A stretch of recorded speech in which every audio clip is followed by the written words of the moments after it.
the function of a Zen teacher is to put his students in all kinds of situations where in the normal course of social relations they would get stuck. By asking nonsensical questions, by making absurd remarks, by all ways of unhinging things, and above all, keeping them stirred up with impossible demands.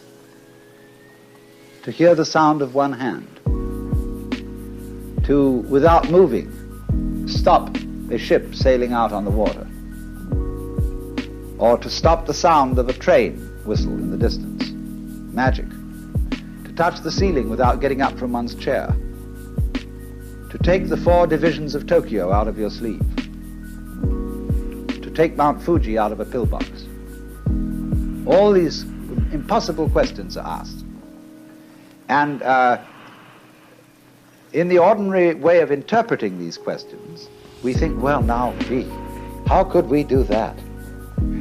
See, that's a very difficult question that's been asked. And you have to think, what would I do to do that? Because we are caught up in a certain way of discourse, which the language game that we play, and the social games, the production games, and the survival games that we play are good games. But we take them so seriously that we think that that is the only important thing. And this is to unstick us from that notion and realize that it would be just as good a game to drop dead now as to go on living. Is a lightning flash bad because it lives for a second as compared with the sun that goes on for billions of years? Not treading on any toes.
who know how to make jokes and gags in a completely unprepared situation. And if you're going to conform to this game, you can make mistakes or not make mistakes. And so this thing has gone into us all the time. You must do the right thing. There's certain conduct appropriate here, there's certain conduct appropriate there. And that sticks in us and gives us a double self all our lives long, because we never grow up. Do you realize that the whole of life plays a game, which is a childhood game? There are three kinds of people: top people, middle people, and bottom people. And there can't be any middle people unless there are bottom people and top people. There can't be any top people unless there are middle and bottom people. And so it goes. And everybody's trying to be in a top set. Well, if they're going to be there, there's got to be someone in a bottom set. And the people who do the right thing and the people who do the wrong thing. Here in Sausalito, we have this very, very plainly. There are the right people, the nice people who live up on the hill. Then there are the nasty people who live down here on the waterfront, and they grow beards, and they wear blue jeans, and they smoke marijuana. And whereas the other people on the top of the hill drive Cadillacs and have wall-to-wall carpeting and nicely mowed lawns, and their particular kind of poison is alcohol. Now, the people who live on the top of the hill know that they're nice people. But they wouldn't know they were nice people unless they had some nasty people to compare themselves with. Every in-group requires an out-group, whereas the nasty people think they are the real far-out people, whereas those people, those hillbillies, are squares. And they wouldn't be able to feel far out unless there were squares. See? These things simply go together. But when that is not seen, we play the games of getting on top of things all the time. And so we're in a constant state of competition as to, if it's not I'm stronger than you, it's I'm wiser than you, I'm more loving than you, I'm more tolerant than you, I'm more sophisticated than you. It doesn't matter what it is, but this constant competition is going on. In terms of that competition, we can, of course, lose place and in that sense make mistakes. But what a Zen student is a person who is not involved in the status game. That's the real meaning of a monk. He is not keeping up with the Joneses, and to be a master, he must get to the point where he's not trying to be a master. The whole idea of your being better than anybody else simply doesn't make any sense at all. It is totally meaningless. Because you see everybody manifesting the marvel of the universe in the same way as the stars do, and the water, and the winds, and the animals. And you see them all as being in their right places and not being able really to make mistakes, although they may think they're making mistakes or not making mistakes, and playing all these competitive games. But that's their game. Now, I only say, if that game begins to bore you, and it begins to trouble you and give you ulcers and all kinds of things, then you raise the problem of getting out of it. And therefore you start to become interested in things like Zen. That is simply a symptom of your growing in a certain direction, where you are tired of playing a certain kind of game. You are as naturally flowing in another direction as if a tree were putting out a new branch. So because you say, oh well, we people are interested in higher things, you see, that depends still on the differentiation of rank between the superior and the inferior people. So an oak is an acorn's way of becoming other acorns. Where is the point of superiority? The first verse of that poem I just quoted the flowering branches grow naturally, some short, some long, the first verse is, in the landscape of spring there is nothing superior and nothing inferior. The flowering branches are naturally, some short, some long.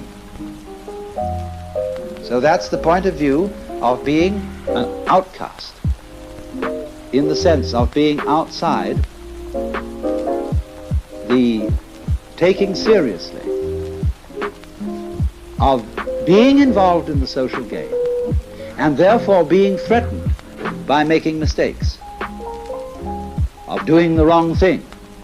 That is to say, of carrying into adult life one's childhood conditioning, where somebody is constantly yammering at you to play the game. So therefore, the preachers and the teachers take the same attitude towards their adult congregations that parents take to children, and lecture them and tell them what they should do. And judges in courts feel also entitled to give people lectures, because they say those criminal types haven't grown up, but neither have the judges. It takes two to make a quarrel. So one can begin to think in a new way, in the polarity thinking, instead of being stuck with the competitive thinking of the good guys and the bad guys, the cops and the robbers, the capitalists and the communists, all these things which are simply childishness.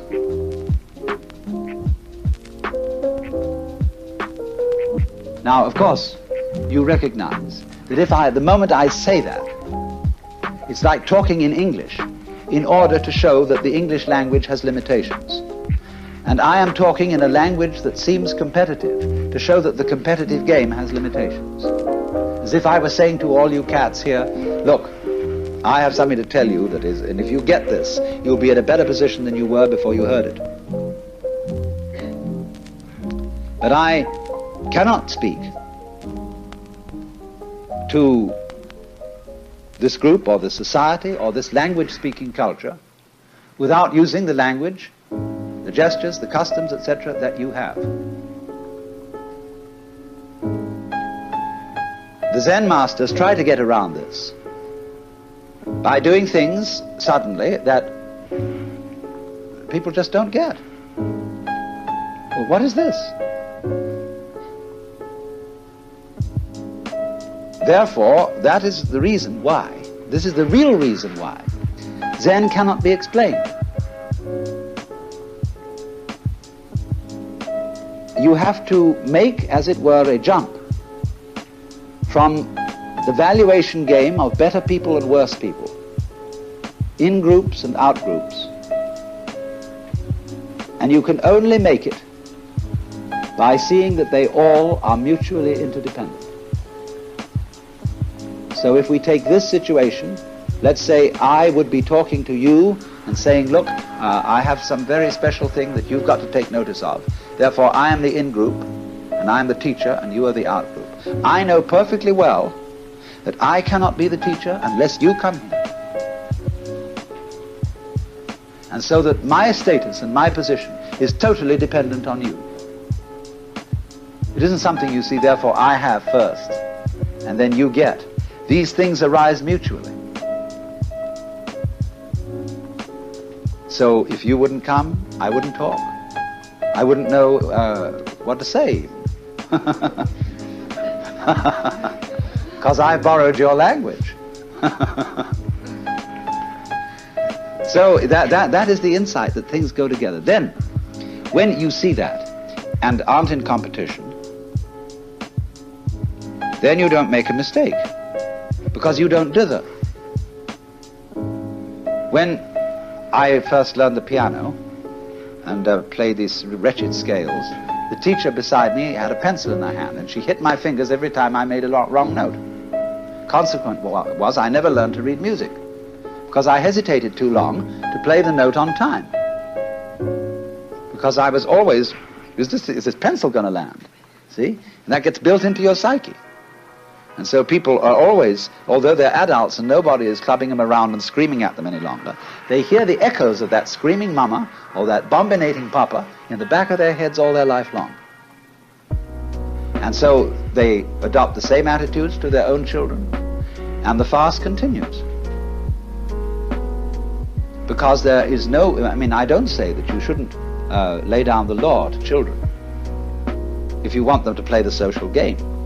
But if you lay down the law to your children, you must make provision later in life for them to be liberated, to go through a process of curing them from the bad effects of education.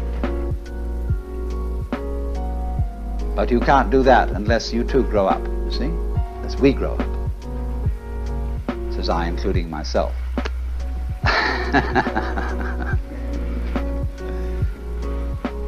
So that is the thing. Now, therefore, in the Zen scene, you would think that the master, as we know him and as we read about him, is an extremely authoritarian figure. That's the way he deliberately comes on at the beginning. He puts up a terrific show of being an awful dragon.